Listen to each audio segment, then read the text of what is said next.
So you might be in a position where for some reason your Android phone is just throwing you this like grayscale type of black and gray type of display, and you might be trying to figure out how you can go ahead and remove this. Now doing this is very basic, and this is kind of like a bedtime feature. I don't even know why they did this, to be honest. What you basically want to do is you want to make your way over to your settings application. So on any Android phone, just go here. What you want to do here is you want to scroll down into digital well-being and bedtime controls. So you should see some panel like that. For us, I guess it's kind of down here. So you want to go and click there.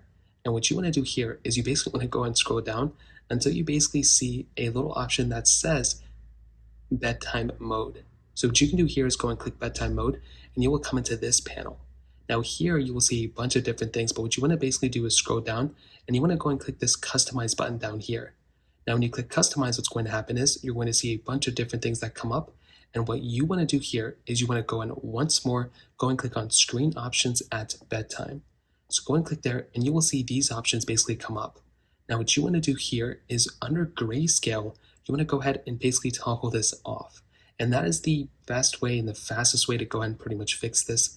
Anytime I've personally had this type of situation, I would typically just go ahead and turn this off, and that is all you have to do. Now you can also just go ahead and pretty much just turn this off if you want to altogether if you're not even using it, but that is basically how to do it. It's very basic stuff, and that's how it's done.